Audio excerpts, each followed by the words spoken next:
En 1940, l'Allemagne forma une brigade spéciale composée de violeurs, assassins et pédérastes sortis de prison. On leur donna des uniformes, des armes et la liberté totale d'opérer sans restriction. À leur tête, un vétéran de la Première Guerre mondiale décoré et condamné pour abus sexuels, Oskar Dirlewanger. En Biélorussie, ils brûlèrent des villages avec des enfants à l'intérieur. À Varsovie, ils assassinèrent 40 000 civils en 3 jours. En Hongrie, ils se comportèrent comme des seigneurs de guerre. Ils ne combattirent pas, ils exterminaient. Même des officiers des SS demandèrent leur dissolution. Pas par compassion, par peur.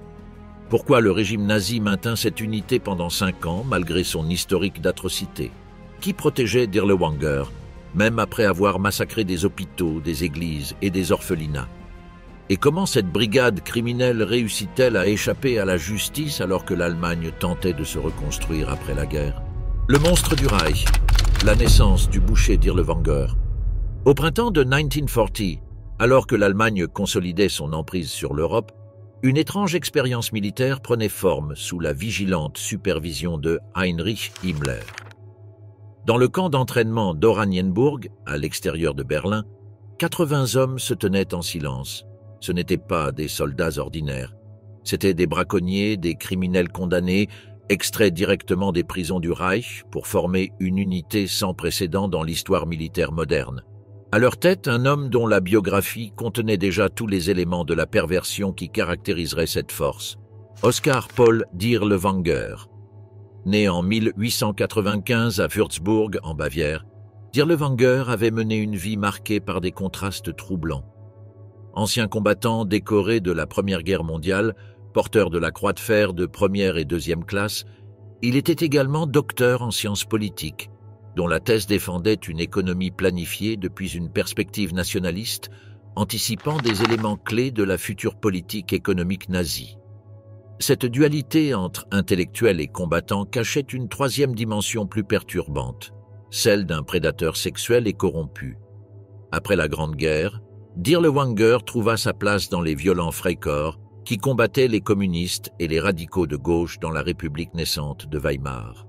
En mars de 1921, il dirigea des opérations contre des milices communistes à Sangerhausen, montrant déjà à l'époque une brutalité qui dépassait le cadre militaire.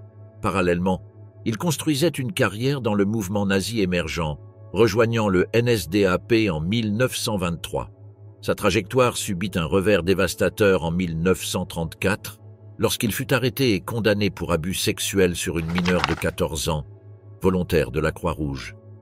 À cette accusation s'ajoutaient des accusations de détournement de fonds et d'abus d'autorité. Condamné à 2 ans de prison, il fut dépouillé de son rang, de son titre académique et expulsé du parti nazi.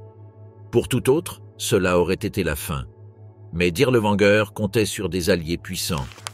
Gottlob Berger, haut responsable des SS et son ami depuis la Grande Guerre, intercéda en sa faveur auprès de Himmler. Après avoir purgé une partie de sa peine et un bref passage au camp de concentration de Welsheim, on lui offrit de se racheter en servant dans la Légion Condor pendant la guerre civile espagnole.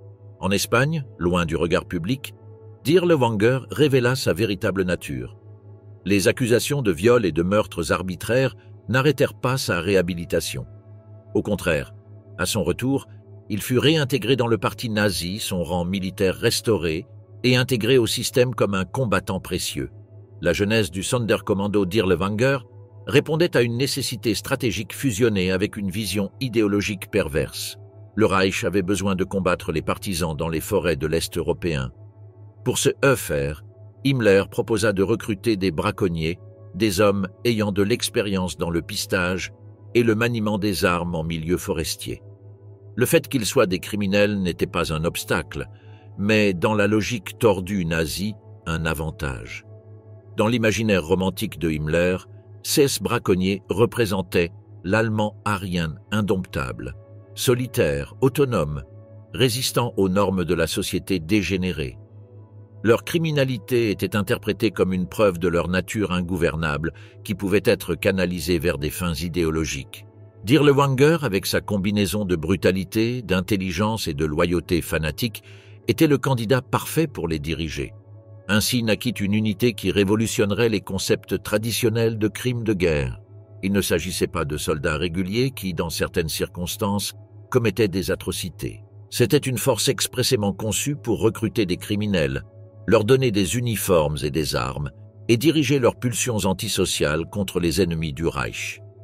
Une expérience qui démontrerait jusqu'où l'État nazi avait intégré la criminalité dans sa structure, la transformant d'anomalie sociale en outil politique. Légion des ombres, les chasseurs noirs déchaînés. L'été 1940 marqua le début opérationnel du Sonderkommando Dirlewanger dans le district de Lublin, en Pologne. Avec seulement quelques semaines d'entraînement de base, ces 80 premiers braconniers, vêtus d'uniformes noirs qui leur valurent le surnom de « chasseurs noirs », furent déployés avec la prétendue mission de combattre les partisans et de garantir la sécurité à l'arrière.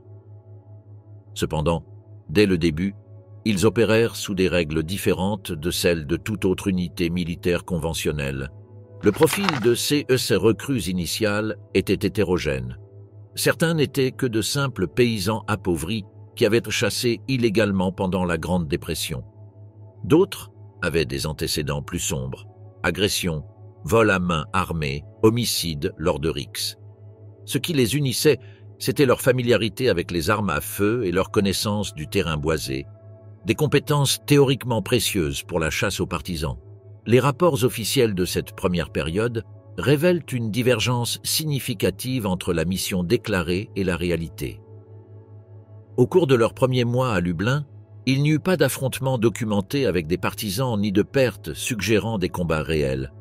Ce qui abonda, en revanche, ce furent des plaintes pour vols, viols et meurtres perpétrés contre la population civile polonaise. Un aspect particulièrement révélateur fut leur comportement dans le ghetto juif de Lublin. Les hommes de Dirlewanger y entraient régulièrement, sélectionnaient arbitrairement des hommes et des femmes pour des interrogatoires et les libéraient après avoir obtenu des paiements sous forme d'argent, de bijoux ou de services forcés. Ces extorsions systématiques bénéficiaient de l'approbation tacite de leurs commandants, qui participaient activement au pillage.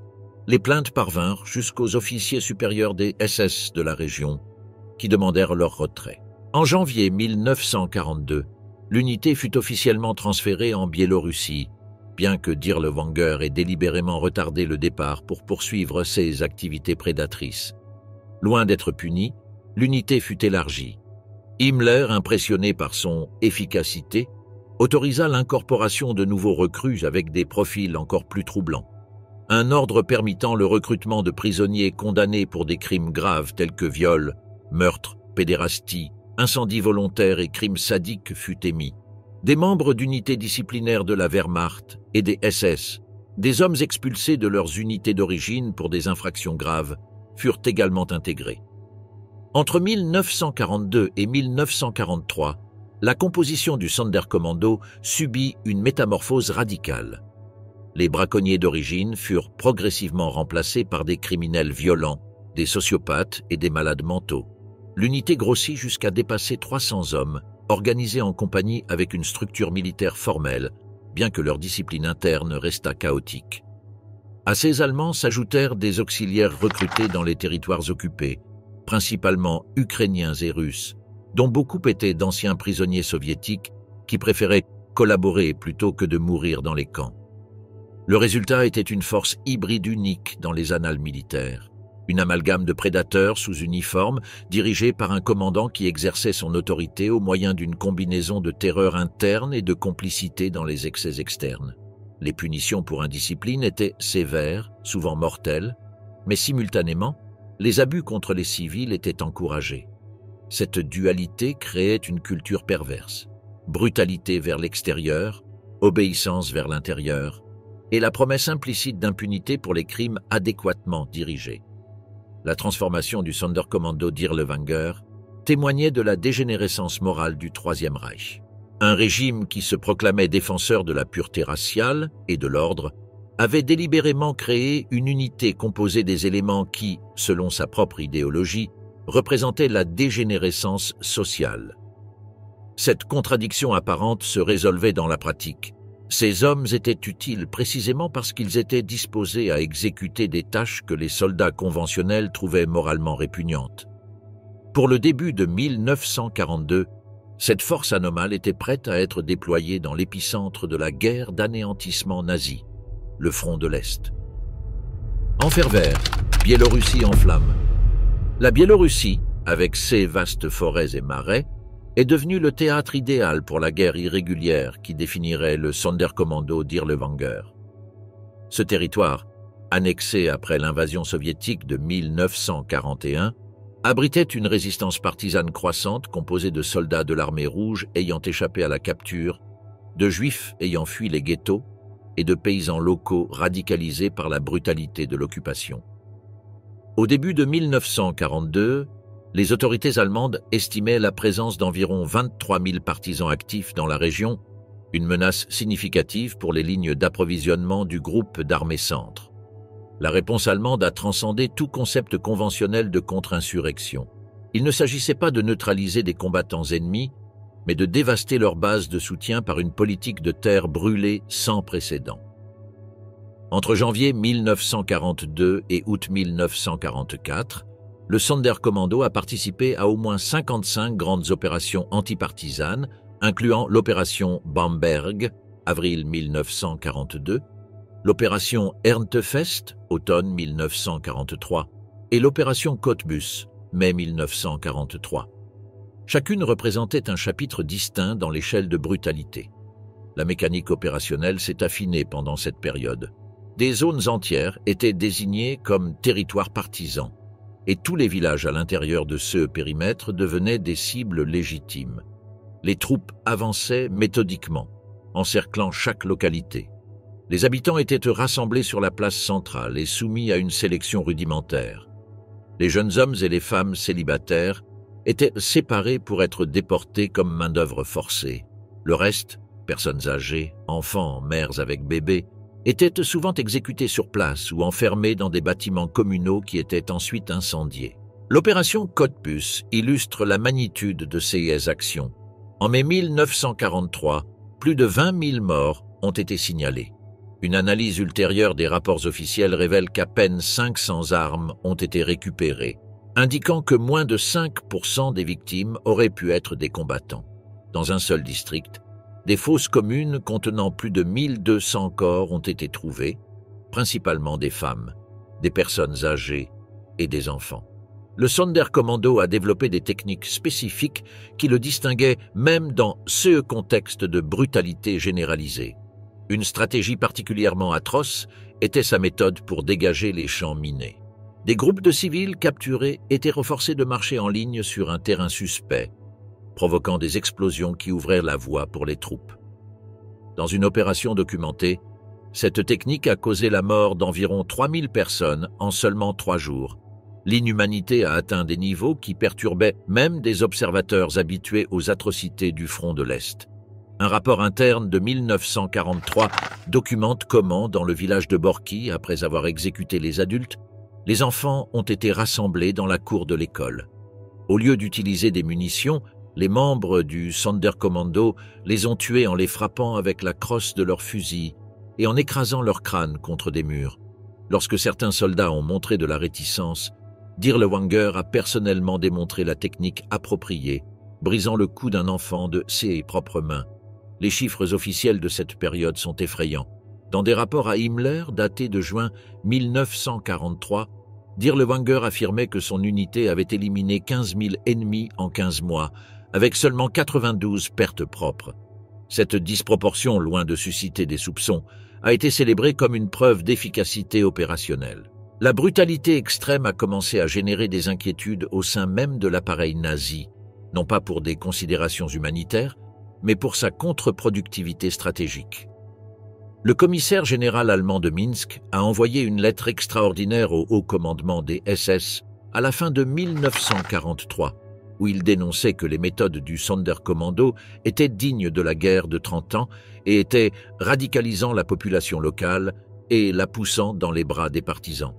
Cette critique interne a culminé avec une phrase révélatrice. « Lorsque des femmes et des enfants sont massacrés en masse ou brûlés vifs, il ne reste même plus l'apparence d'un comportement humain en temps de guerre. Que hauts fonctionnaires nazis considèrent nécessaire de rappeler cela à ses supérieurs montre jusqu'où le Sonderkommando avait franchi même les limites laxistes du Troisième Reich. Cependant, ces avertissements ont été ignorés. Dirlewanger, loin d'être discipliné, a reçu en 1943 la Croix allemande en or pour ses réalisations exceptionnelles. Cette décoration, approuvée par Himmler lui-même, symbolise parfaitement comment l'unité n'était pas une anomalie dans le système, mais son expression la plus crue. Pour les habitants de Biélorussie, l'impact fut apocalyptique. Des communautés entières ont été effacées de la surface de la Terre. Des études ultérieures estiment qu'à la fin de la guerre, plus de 60% des villages biélorusses avaient été partiellement ou totalement détruits. La population a subi proportionnellement les plus grandes pertes de toute l'Union soviétique, avec plus de 2 200 000 morts sur une population pré-guerre de 10 millions. Lorsque l'Armée rouge a lancé l'opération Bagration en juin 1944, déclenchant la libération de la Biélorussie, le Sonderkommando Dirlewanger s'est retiré vers la Pologne, laissant derrière lui un territoire dévasté et traumatisé. Sa prochaine destination serait la capitale polonaise, où il perpétrerait un massacre urbain qui choquerait même ceux familiers avec leur historique. Varsovie en croix, la ville crucifiée par la terreur. Le 1er août 1944, l'Armia Krajowa, armée nationale polonaise, lança une insurrection massive contre l'occupation allemande à Varsovie. Avec l'armée rouge se rapprochant des faubourgs orientaux de la ville, les 20 000 combattants polonais cherchaient à libérer la capitale avant l'arrivée soviétique, affirmant ainsi leur souveraineté face à l'influence communiste imminente. En quelques heures, ils prirent le contrôle de vastes zones urbaines, établissant des barricades et des positions défensives qui surprirent la garnison allemande. La réaction de Hitler fut immédiate et disproportionnée. Il ordonna la destruction totale de Varsovie et l'extermination systématique de ses 1 300 000 habitants comme châtiment exemplaire. La ville doit disparaître complètement de la surface de la terre, décréta-t-il. Pour exécuter cette sentence, Himmler mobilisa des unités spécialisées dans la répression, parmi lesquelles se distinguait le Sonderkommando Dirlewanger, déjà promu au rang de brigade. Lorsque, le 3 août, ils arrivèrent à Varsovie, l'unité de Dirlewanger présentait une composition encore plus hétérogène qu'en Biélorussie. Ses environ 2000 effectifs incluaient les criminels allemands d'origine, des auxiliaires de l'Est, principalement ukrainiens, et de nouveaux recrues extraites directement des camps de concentration. À eux s'ajoutait la brigade collaborationniste russe Rona, également connue sous le nom de brigade Kaminsky, une force de réputation similairement sinistre. Le district ouest de Wola, assigné comme zone initiale d'opération, était densément peuplé de familles de classe ouvrière et ne constituait pas un bastion insurgé significatif. Cette désignation stratégique révélait la véritable nature de la mission. Ce n'était pas une opération militaire contre des combattants, mais une répression contre la population civile. La séquence chronologique des événements à Wola constitue l'un des épisodes les plus sombres de la guerre en Europe. Le 4 août, en avançant le long de la rue Gorchtchevska, le Sonderkommando commença un balayage systématique des immeubles résidentiels. Contrairement aux opérations conventionnelles de nettoyage urbain, ici on ne recherchait pas d'insurgés spécifiques. Tout civil était considéré comme cible légitime. Le 5 août devint le jour le plus meurtrier. Les opérations s'étendirent aux institutions civiles qui avaient été traditionnellement respectées, même dans les conflits les plus sanglants. L'hôpital Wolski, l'un des principaux centres médicaux du district, fut méthodiquement vidé. Plus de 350 patients, médecins et infirmières, furent extraits dans les jardins arrière et exécutés méthodiquement. Un épisode particulièrement révélateur survint lorsqu'un médecin allemand de l'hôpital tenta d'intervenir, soulignant que beaucoup de patients étaient apolitiques et qu'il y avait même des Allemands ethniques parmi eux. La réponse d'un officier de la brigade illustre la logique sous-jacente. « Nous avons reçu l'ordre de tuer tout le monde, ce n'est rien de personnel. » Les espaces religieux et caritatifs furent attaqués avec une brutalité similaire. Dans l'église Saint-Wawrzyniec, des prêtres furent massacrés devant l'autel pendant qu'ils célébraient la messe. Dans un orphelinat de la rue Wolska, plus de 300 enfants et leurs gardiens furent exécutés conjointement. Selon les témoignages recueillis par la Commission centrale pour l'enquête sur les crimes de guerre, Dirlewanger lui-même participa personnellement à ce massacre, ordonnant d'économiser les munitions en utilisant des baïonnettes et des coups de crosse contre les mineurs.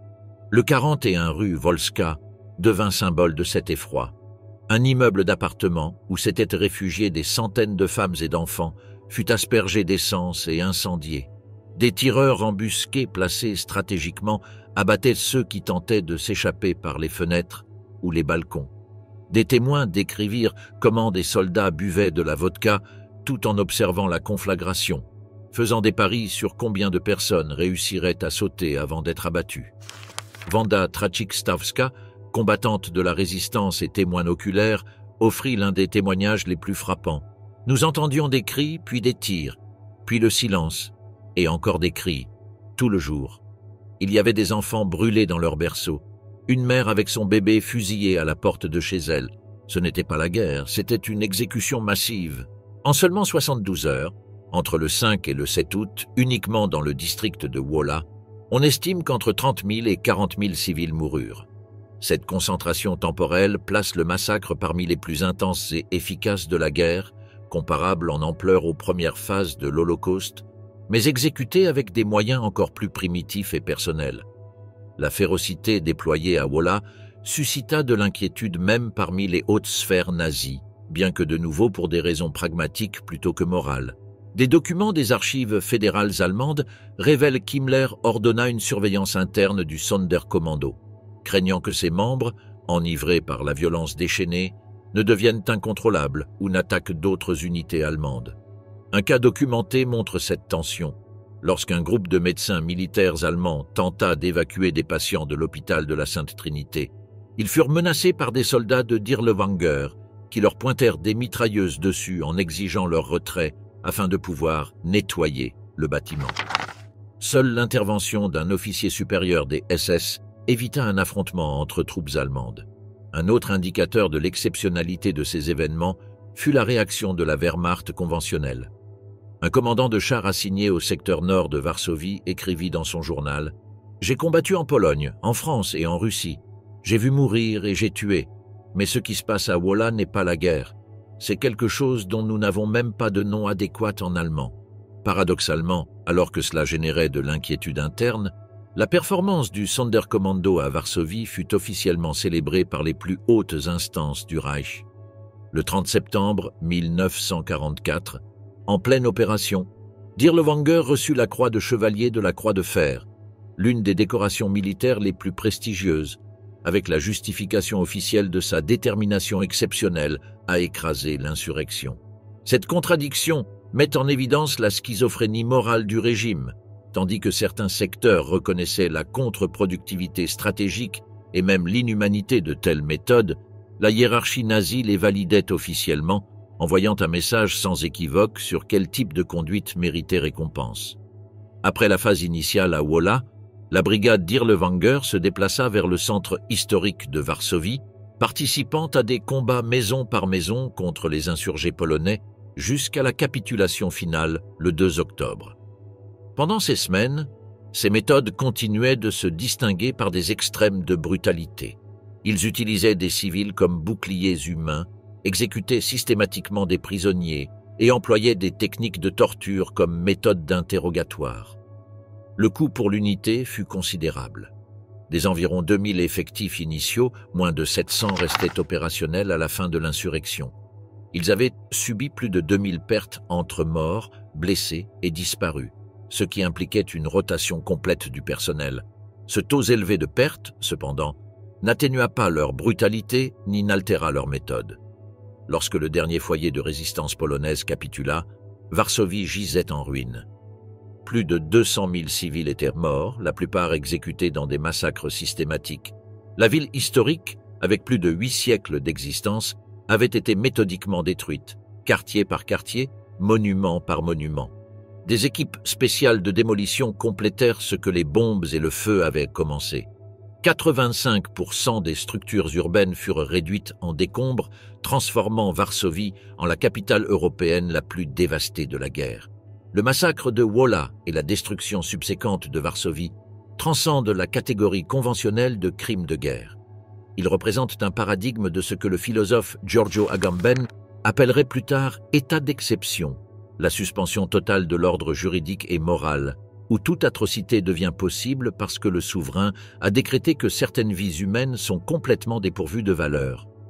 Dans ce contexte extrême, le Sonderkommando Dirlewanger n'était pas une anomalie aberrante, mais l'outil parfaitement conçu pour mettre en œuvre cette logique exceptionnelle.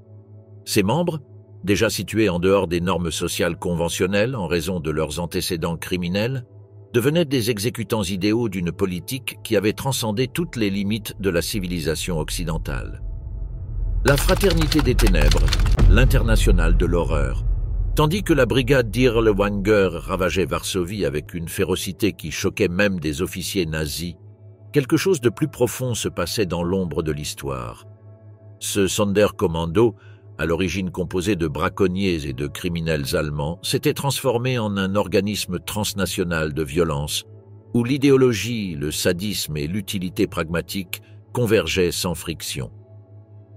En 1944, Dirlewanger ne commandait plus seulement une unité allemande, il commandait une véritable internationale de l'horreur. Pendant les campagnes à l'Est, particulièrement en Biélorussie, Dirlewanger reçut des renforts non seulement des prisons allemandes, mais aussi des territoires occupés. Il s'agissait de Russes, d'Ukrainiens, de Biélorusses et de Baltes, beaucoup d'entre eux étant d'anciens prisonniers soviétiques qui s'enrôlaient pour éviter de mourir dans des camps de prisonniers ou par simple désespoir.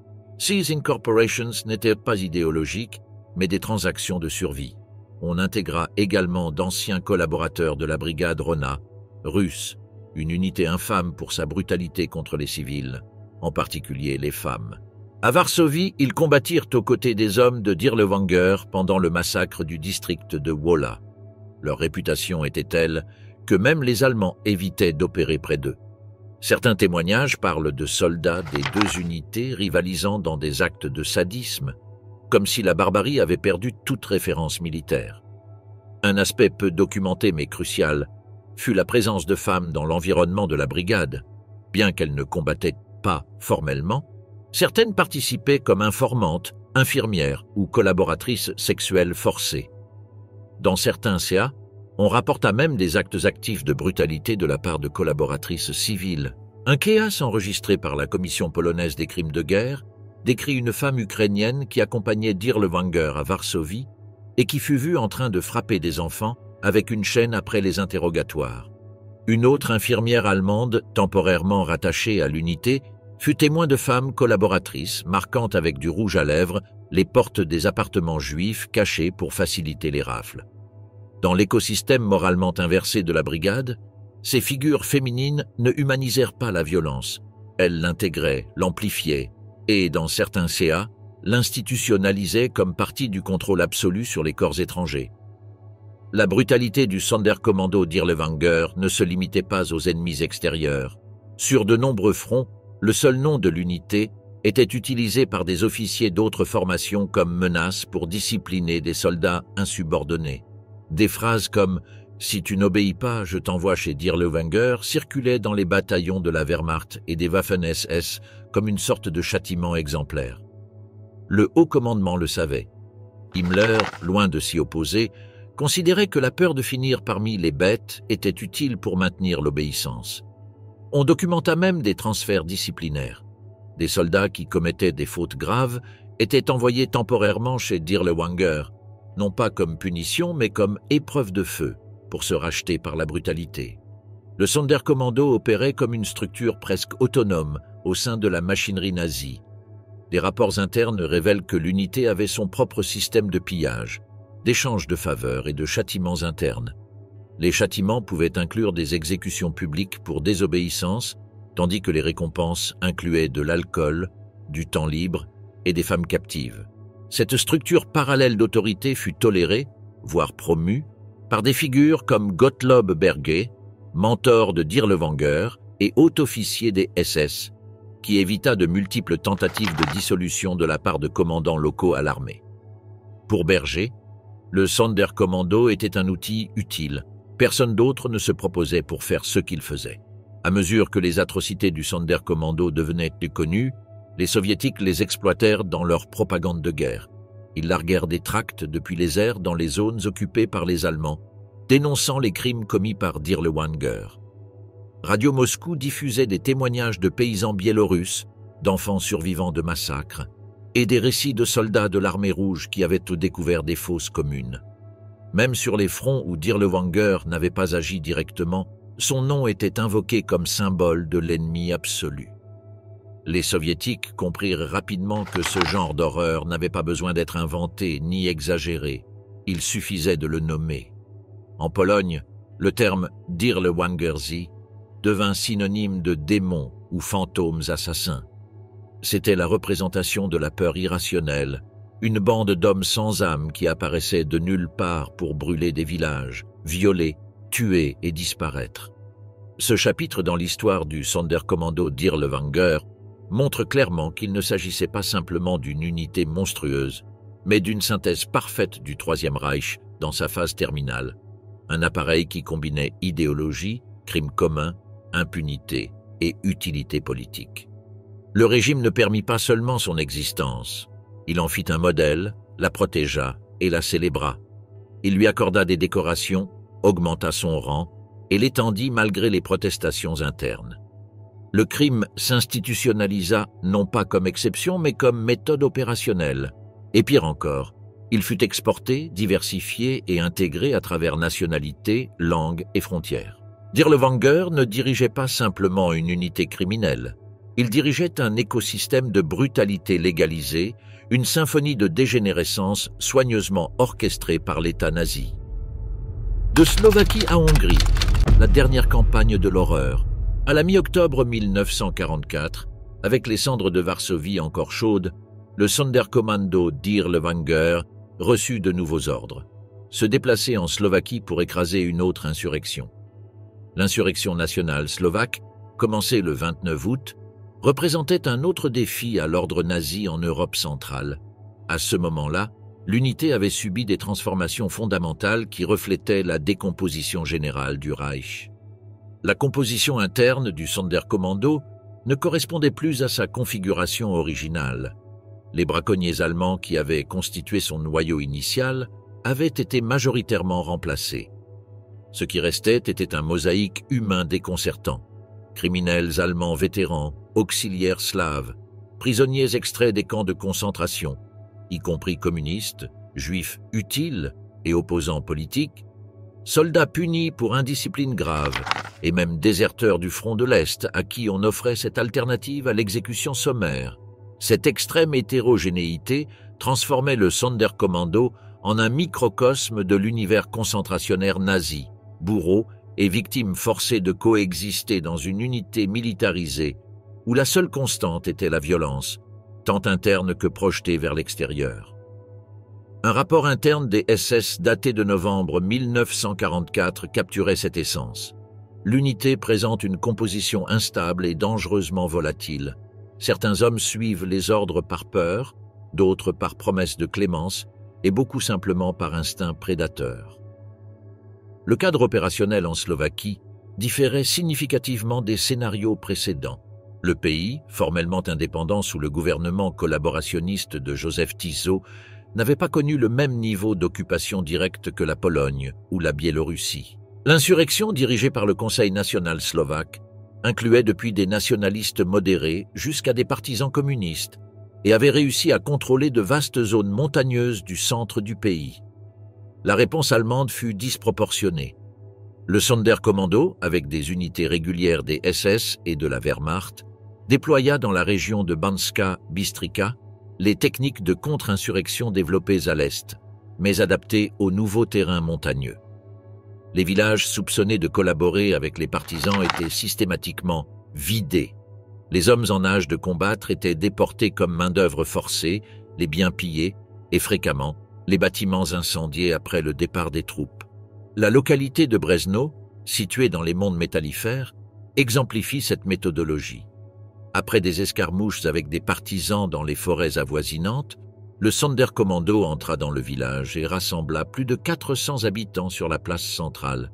Sans enquête ni procès, la plupart furent enfermés dans une grange qui fut ensuite incendiée. Des mitrailleuses stratégiquement placées abattaient ceux qui tentaient de s'échapper des flammes. Un élément distinctif de cette phase fut l'accent croissant mis sur le butin matériel. Contrairement aux opérations précédentes, où la violence était l'objectif principal, en Slovaquie, le pillage systématique prit le devant. L'unité réquisitionnait méthodiquement nourriture, bétail, meubles, outils, alcool, vêtements, bijoux et armes de valeur. Des convois entiers transportaient ces biens vers l'arrière, où ils entraient dans des circuits de marché noir ou étaient distribués entre officiers supérieurs. Cette évolution répondait à la réalité pragmatique d'un Reich en phase terminale. Le système logistique allemand, s'effondrant sous les bombardements alliés et la perte de territoires productifs, ne pouvait plus soutenir adéquatement ces troupes déployées. Des unités comme celle de Dirlewanger recevaient une autorisation implicite pour s'auto-sustenter par le pillage.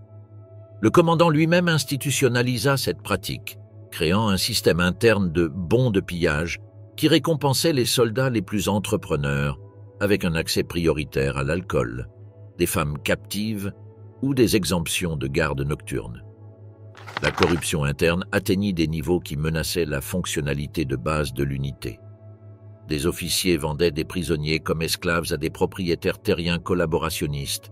Des fournitures médicales destinées aux blessés étaient commercialisées contre morphine et alcool.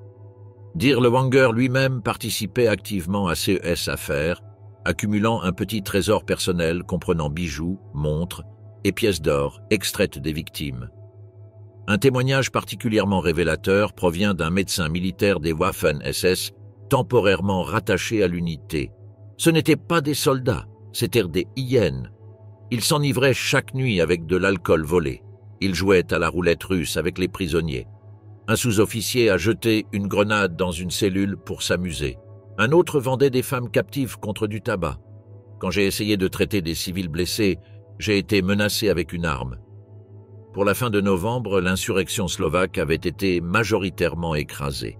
Les partisans survivants se replièrent dans des zones montagneuses inaccessibles, où ils maintinrent une résistance limitée jusqu'à l'arrivée de l'armée rouge.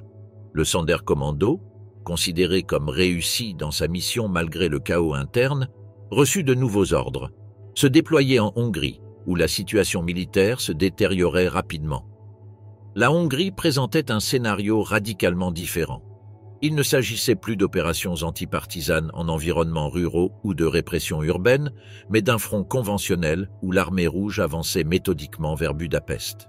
La brigade, officiellement rebaptisée 36e division de grenadiers des SS, bien que ce titre fût plus honorifique que fonctionnel, fut déployée sur des lignes défensives à l'est de la capitale hongroise.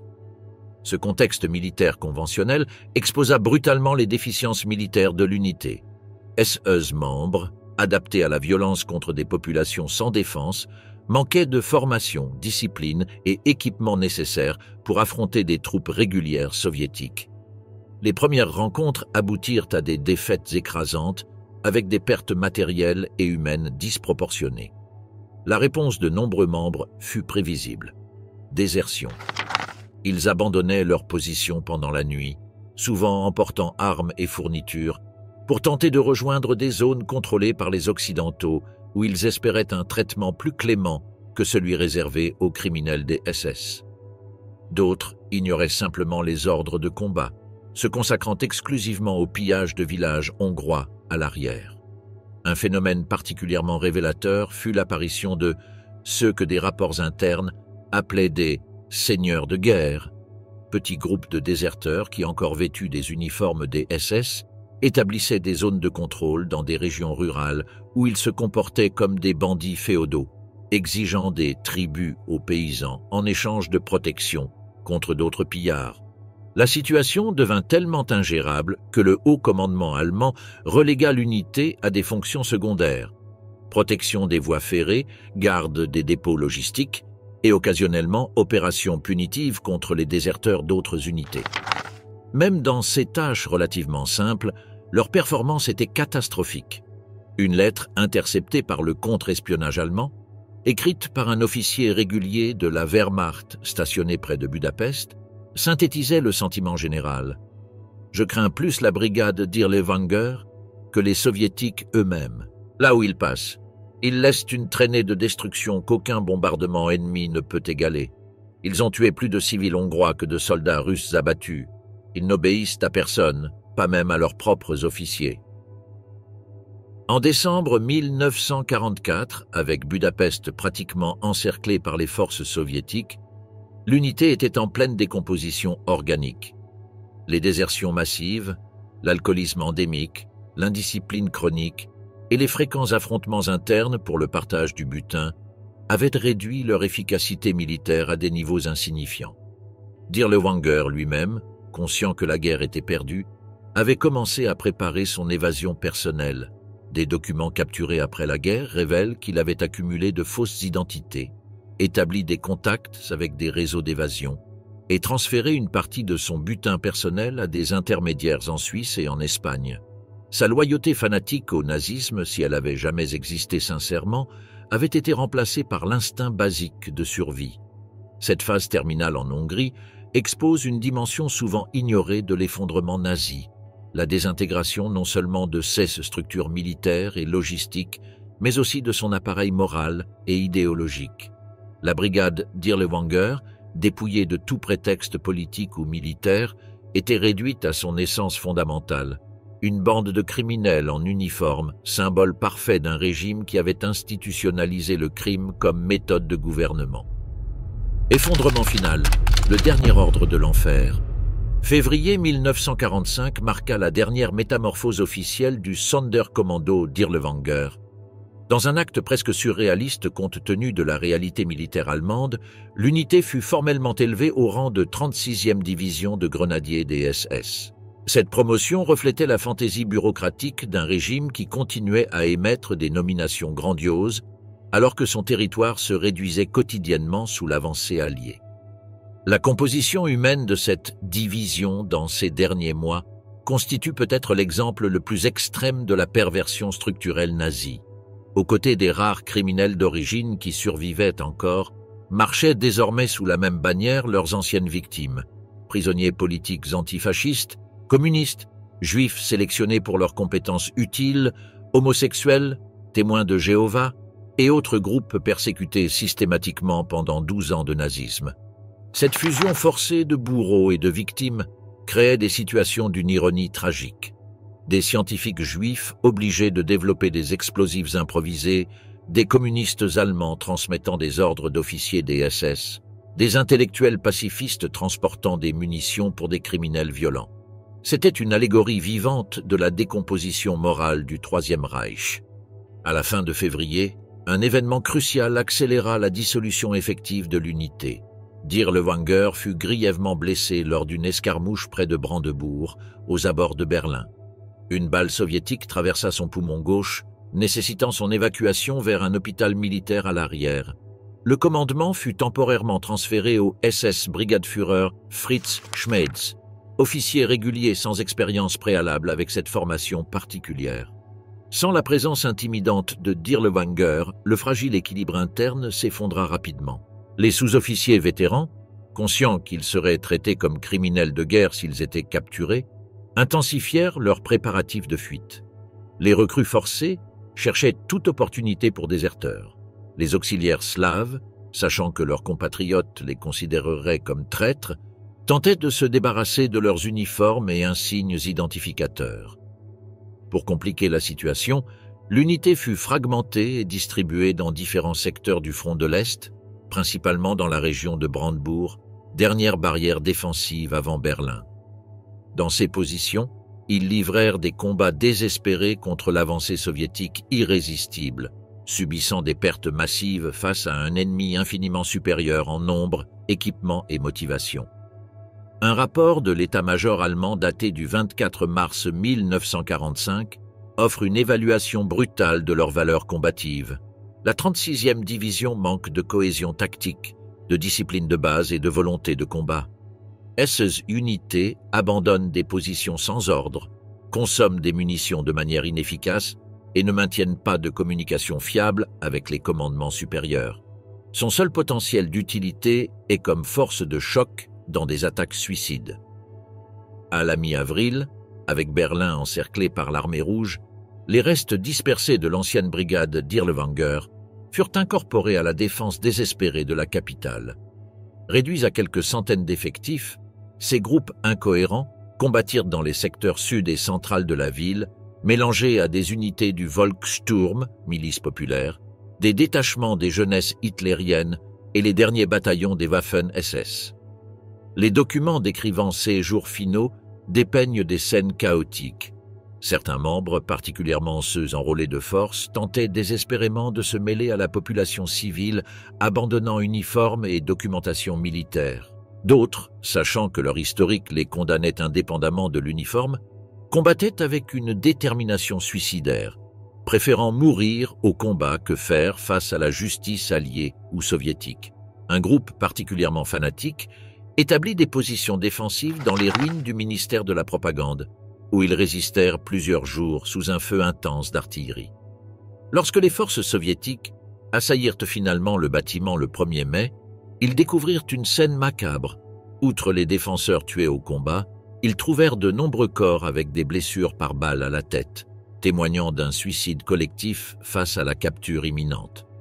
Le 2 mai 1945, avec la chute définitive de Berlin, l'histoire officielle de la brigade Dirlewanger arrivait à sa fin. Les quelques survivants furent capturés par les soviétiques ou se dispersèrent dans le chaos de l'Allemagne vaincue, tentant d'échapper à la justice qui s'abattait finalement sur le Troisième Reich. Pendant ce temps, le destin d'Oskar Dirlewanger suivait un cours singulier. Après une récupération partielle de sa blessure pulmonaire, il avait quitté l'hôpital militaire avant l'arrivée soviétique.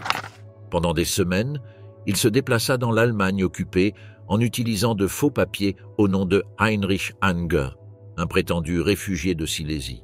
Ce déguisement fonctionna initialement, lui permettant de traverser des zones contrôlées par les Américains jusqu'à atteindre le secteur français d'occupation. Le 1er juin 1945, sa chance changea dramatiquement près d'Altshausen, dans le sud de l'Allemagne. Un ancien prisonnier du camp de concentration de Dachau le reconnut parmi un groupe de réfugiés et alerta les autorités françaises. Après des interrogatoires initiaux où il maintint son identité falsifiée, des examens dentaires et des cicatrices caractéristiques confirmèrent son véritable identité. Il fut interné dans une caserne sous la garde nominale française, mais surveillé effectivement par des gardes polonais exilés servant comme auxiliaires des forces d'occupation. Ce qui se passa la nuit du 5 au 6 juin reste partiellement dans l'ombre, bien que de multiples témoignages ultérieurs construisent une image cohérente. Les gardes polonais, après avoir confirmé qu'ils détenaient le boucher de Varsovie, décidèrent d'administrer une justice directe. Ils le sortirent de sa cellule pendant la nuit, l'emmenèrent dans une pièce isolée et lui donnèrent une violente raclée incluant des coups de matraque, des coups de pied avec des bottes militaires et, selon certaines versions, des coups de baïonnette. Dirlewanger, affaibli par sa récente blessure, succomba rapidement à ce traitement. Le rapport officiel français, notable par sa brièveté et son ambiguïté, mentionna simplement que le prisonnier fut trouvé mort dans sa cellule après une apparente dispute entre détenus. Son corps fut enterré sans cérémonie dans une fosse commune non identifiée. Ce n'est que des décennies plus tard, en 1960, qu'une exhumation médico-légale confirma définitivement via des dossiers dentaires que CS Rest appartenait effectivement à Oskar Dirlewanger. Cette mort sans procès formel priva l'histoire d'un procès qui aurait pu éclairer l'un des chapitres les plus sombres du régime nazi. Dirlewanger ne répondit jamais publiquement de SS-crimes et de nombreux détails opérationnels de son unité se perdirent avec lui, créant un vide documentaire qui compliqua ultérieurement la poursuite de SS subordonnés. Concernant les environ 700 membres de la brigade ayant survécu à la guerre, leur destin collectif représente l'un des échecs les plus significatifs de la justice transitionnelle de l'après-guerre. La majorité réussit à échapper à la responsabilité légale, bénéficiant de la confusion administrative de la période, de la destruction systématique des dossiers pendant les derniers jours du Reich et, par la suite, du début de la guerre froide qui réorienta les priorités politiques. Certains disparurent en utilisant les fameuses routes de rats, réseaux clandestins, facilitant l'évasion vers l'Amérique du Sud ou les pays arabes. D'autres furent recrutés par des services de renseignement occidentaux ou soviétiques échangeant des informations précieuses contre de nouvelles identités. La majorité, cependant, se réintégra simplement silencieusement dans la société civile allemande, adoptant le rôle de citoyens ordinaires dans la République fédérale reconstruite. Seule une petite fraction affronta des procédures judiciaires. Au procès de Nuremberg, le Sonderkommando fut mentionné de manière tangentielle, mais ne constitua pas un focus prioritaire d'enquête. L'attention se concentrait sur les structures supérieures du régime, pas sur des unités spécifiques, aussi notoires fussent-elles. Dans l'Allemagne de l'Ouest de l'après-guerre, les enquêtes sur cette unité subirent des retards et des obstacles systématiques. Les procureurs trouvaient continuellement des dossiers incomplets, des témoins disparus ou des juridictions légales ambiguës. Le climat politique des années 50, dominé par la reconstruction économique et la guerre froide naissante, favorisait la fermeture de chapitres plutôt que l'ouverture de plaies historiques.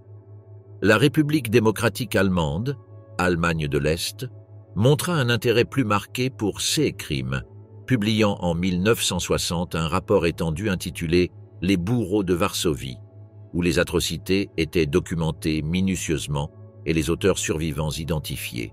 Cependant, la majorité de ces derniers se trouvaient en territoires occidentaux, hors de portée de la justice socialiste, transformant de telles enquêtes en exercices principalement propagandistes. Paradoxalement, ce fut en Pologne, Biélorussie et Union soviétique que la mémoire de la brigade Dirlewanger resta plus vive, bien que principalement comme traumatisme collectif plutôt qu'objet de poursuites judiciaires. Des monuments, des plaques commémoratives et des cérémonies annuelles rappelaient les victimes de massacres spécifiques, tandis que des témoignages oraux transmettaient de génération en génération la mémoire de ces événements. En Allemagne, en revanche, le nom Dirlewanger resta relativement obscur, absent des manuels scolaires et relégué à des études académiques spécialisées. Cette marginalisation historiographique reflète la difficulté d'intégrer dans la narration nationale des épisodes qui défient même le cadre interprétatif conventionnel de l'Holocauste et des crimes nazis. L'histoire de la brigade Dirlewanger transcende les catégories habituelles d'analyse historique militaire. Ils n'étaient pas de simples criminels de guerre, mais une unité expressément conçue pour canaliser des impulsions criminelles vers des objectifs politiques. Ils n'étaient pas seulement des exécutants d'ordres atroces, mais une structure qui récompensait activement l'initiative en brutalité. Ils ne représentaient pas une déviation aberrante du nazisme, mais son expression la plus directe et sans filtres idéologiques. Ce cas extrême nous oblige à reconsidérer les distinctions conventionnelles entre criminalité commune et criminalité politique, entre violence excessive et violence systémique, entre déviation individuelle et normalisation institutionnelle de l'horreur. La brigade Dirlewanger incarnait une vérité troublante. Le régime nazi non seulement permettait le sadisme, mais le cultivait délibérément comme outil utile. 75 ans après sa dissolution, cette unité continue de représenter un défi pour la compréhension historique et éthique. Son héritage n'est pas seulement une liste d'atrocités spécifiques, mais une démonstration de la manière dont, sous certaines conditions politiques, la distinction entre État et organisation criminelle peut se dissoudre complètement. Son histoire nous rappelle que la civilisation est une construction fragile, constamment menacée par des forces qui, loin d'être des anomalies inexplicables, peuvent être cultivées et dirigées par des systèmes politiques qui y trouvent une utilité fonctionnelle dans la barbarie.